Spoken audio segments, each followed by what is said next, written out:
గురజాల నియోజకవర్గ జనసేన పార్టీ నాయకులకు, క్రియాశీలక కార్యకర్తలకు, వీర మహిళలకు అందరికీ కూడా హృదయపూర్వక కృతజ్ఞతలు తెలియజేసుకుంటా ఉన్నా.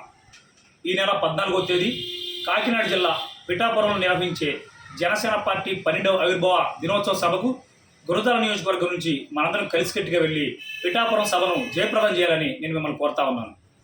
11 సంవత్సరాల ప్రతిఫలం, 11 సంవత్సరాల నుంచి అలుపెరగని పోరాటం, ప్రత్యర్థి పార్టీని 11కే పరిమితం చేసిన వైనం, వీటన్నిటిని కూడా మనం ఒకసారి పునఃపరిశీలించుకోవాలి.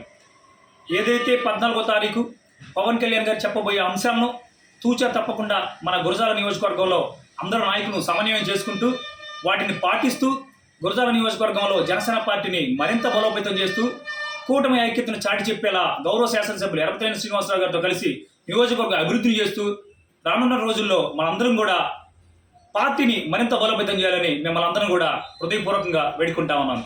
ఖచ్చితంగా మనందరం కూడా 14వ తారీఖు పిఠాపురం వెళ్ళి సభను విజయవంతం చేయడంతో పాటు ఎవరెవరైతే మన నియోజకవర్గ వ్యాప్తంగా వెళ్ళామో వారందరూ కూడా క్షేమంగా ఇంటికి తిరిగి వచ్చే విధంగా నాయకులు తగు బాధ్యతలు తీసుకోవాలని కూడా కోరుకుంటూ రానున్నటువంటి రోజుల్లో అందరూ కలిసికట్టుగా గురజాల నియోజకవర్గంలో పార్టీని బలోపేతం చేద్దామని ఆశిస్తూ సెలవు తీసుకుంటాను.